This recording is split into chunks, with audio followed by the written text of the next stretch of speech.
হ্যাঁ রে আকাশ, কালকে কলেজের অনু ম্যাডাম যে কাজটা করিয়েছিল সেই নোটের কপি একটা দে তো। দূর তামান্না, তুমি কি করছো বলো তো? তুমি তো জানো আমাদের বোর্ডের পরীক্ষা সামনে, তাও তুমি ছুটির পর ছুটি করে যাচ্ছ, ক্লাস ঠিক মতো করছো না। এটা কি রকম হচ্ছে? আকাশ, তুই তো জানিস আমার বাড়ির অবস্থা। আমার বাবা নেই, আমার মা আছে কেবল। তবে আমার মা কদিন থেকে খুবই অসুস্থ। আমার মা তো লোকের বাড়িতে কাজ করে। আমার মা এখন কোথাও যেতে পারছে না অসুস্থতার কারণে। তাই কাজ করতে ওনার বদলে এখন আমি যাই। এই কারণেই আমি কলেজে আসতে পারি না। তাহলে ভালো ডাক্তার দেখাচ্ছিস না কেন? চল, তোর মাকে আজকে ভালো ডাক্তারের কাছে নিয়ে যাই। আকাশ, তুই আমার সাথে আমার মাকে নিয়ে ডাক্তারের কাছে যাবি? সত্যি বলছিস? আমি বন্ধু তোমার জন্য তো আমি এইটুকু করতেই পারি। তামান্না আর তার বন্ধু আকাশ দুজনে মিলে তামান্নার মাকে নিয়ে বড় হাসপাতালে যায়। তামান্নার মাকে বড় ডাক্তারবাবু দেখে বলেন, তোমার মায়ের খুব তাড়াতাড়ি চিকিৎসা করাতে হবে, নয়তো বাঁচানো যাবে না। তার জন্য একটা বড় অ্যামাউন্ট খরচ হবে। এই ধরে নাও 30 লাখ টাকা। এই কথা শুনে তামান্না আর আকাশ ঘাবড়ে যায়। তামান্নার কিছুই ছিল না, কোনো পুঁজি তার বাবা তার জন্য সঞ্চয় করে রাখেনি। সে একটা ছোট কলেজে পড়তো আর তার মা লোকের বাড়িতে কাজ করত। কিন্তু তামান্না তার মাকে হারাতে চায়নি, তাই তাদের বাড়ি এসে একটু সে ভাবতে বসে। তারপর ঠিক করে তার বাড়িটাই সে জমিদার বাবুর কাছে বন্ধক রেখে মায়ের চিকিৎসা করাবে। কিন্তু তামান্নার মা আর ঠিক হয় না। আস্তে আস্তে শরীর আরো খারাপ হতে থাকে এবং একদিন উনি মারা যান। তারপর তামান্না একদম অনাথ এতিম বাচ্চা হয়ে যায়। তামান্না এত বড় দুঃখে নিজেকে যেমন তেমন করে হোক সামলে নেয়। তারপর নিজের পড়ালেখার ওপর মন দেয়। কিন্তু তখনই ক্ষতি হয়ে যায়। তাদের গ্রামের জমিদার বাবু এসে তামান্নার বাড়ির ওপর কবজা করে বসেন। আমি তোমাকে বলেছিলাম, ঠিক মতো টাকা দিতে না পারলে আমি কিন্তু বাড়িটা নিয়ে নেব। এই বাড়িটা এখন থেকে আমার। তুমি বেরিয়ে যাও। তুমি টাকা জমা দিতে পারোনি, তুমি বাড়ি থেকে বেরিয়ে যাও। জমিদার বাবু তামান্নাকে বাড়ি থেকে বার করে দেন। তামান্না কাঁদতে কাঁদতে চলে যায়। নদীর ধারে বসে সে বলতে থাকে, দেখো মা, দেখো, তুমি চলে যাওয়ার পর আমার কি অবস্থা হয়েছে। তুমি আমাকে কেন ছেড়ে গেলে মা? আমি কি দোষ করেছিলাম? আমি তো অনাথ হয়ে গেলাম, আমার বাড়িটাও চলে গেল। মা, আমি আর লেখাপড়া হয়তো করতে পারবো না। তুমি চেয়েছিলে আমি বড় একজন অফিসার হই, কিন্তু সেটাও হতে পারলাম না। আমি একা এইভাবে বাঁচতে পারবো না মা, তাই আমি আজকেই তোমার কাছে চলে আসছি। এই বলে তামান্না নদীতে ঝাঁপ দিতে যায়। এমন সময় আকাশ এসে ওর হাত ধরে টেনে তোলে আর তাকে বলে, এ কি তামান্না, তুমি এত শক্তিশালী মেয়ে, তুমি এতদিন একাই লড়াই করেছিলে, আর আজকে কিনা তুমি এরকম বোকার মতন কাজ করতে যাচ্ছ? আমার কাছে আর কোনো রাস্তা নেই। আমার কাছে না আছে থাকার মতো কোনো ঘর, আর না আছে কাজ, না পড়ালেখা করার জন্য টাকা পয়সা আছে। আমি তাহলে কিভাবে পড়ালেখা করব? আমার বেঁচে থেকে লাভ কি? আমি আছি তো, আমার বাড়ি আছে, তুমি আমার বাড়িতে থাকবে তামান্না। আমি তোমাকে পড়ালেখা করাবো, বড় অফিসার বানাবো। তুমি একদম মন খারাপ করো না।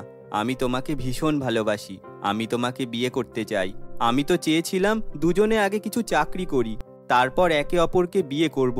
কিন্তু এখন যা পরিস্থিতি, আমি আজই তোমাকে বিয়ে করে নেব। তামান্না, আমাকে বিয়ে করবে? আমি সর্বদা তোমার বিপদে পাশে থাকব। আকাশ ছিল সব থেকে বুদ্ধিমান। ক্লাসে সে সব সময় ফার্স্ট হতো, আর তামান্নাও আকাশকে মনে মনে ভালোবাসতো। তামান্না আকাশকে বিয়ে করবে বলে রাজি হয়ে যায়, আর একটা মন্দিরে গিয়ে দুজনে বিয়ে করে নেয়। আকাশ তারপর তামান্নাকে তার বাড়িতে নিয়ে আসে। বৌদি, এ হচ্ছে তামান্না, আমার বিয়ে করা বউ। আজ থেকে আমাদের সাথেই থাকবে। আমরা দুজনে আজকেই বিয়ে করে নিয়েছি। আরে মা, তাড়াতাড়ি এসো, এসে দেখো তোমার ছেলে আকাশ কি কাণ্ডটাই না ঘটিয়েছে। পড়ালেখা করে বড় ডিগ্রি না এনে পড়তে পড়তে একটা মেয়েকে বিয়ে করে এনেছে। আরে বেটা, তুমি এটা করলে কি? আগে তো পড়ালেখা করে চাকরি পেতে হতো, তারপর না হয় বিয়ে করতে। তোমার পড়ালেখার জন্য আমরা এত টাকা খরচা করছি, তার ওপর তুমি আবার একটা বিয়ে করে এনেছো। তুমি তো কোনো ইনকামই করো না, তোমার বউকে কি খাওয়াবে সেটা ভেবেছো? হঠাৎ করে এরকম করে বিয়ে করে কেন আনলে?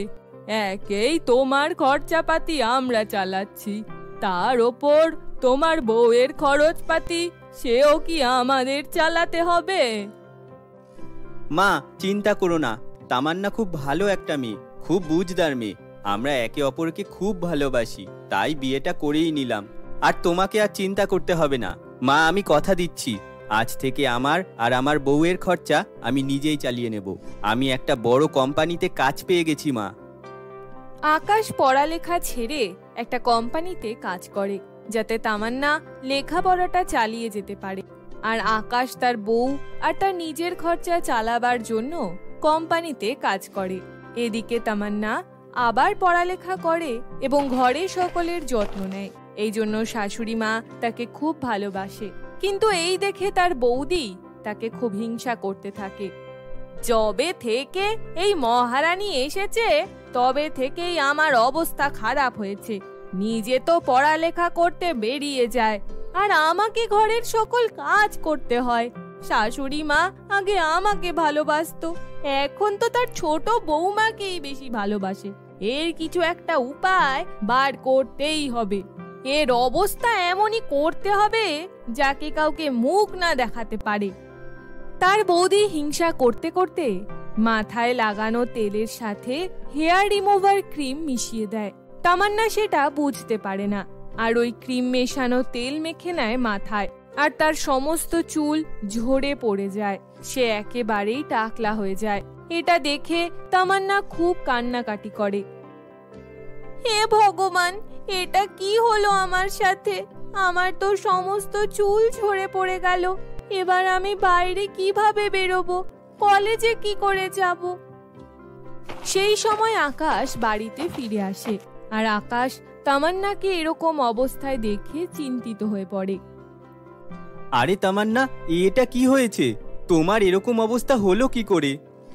জানি না আমার সাথে এটা কিভাবে কেন হলো।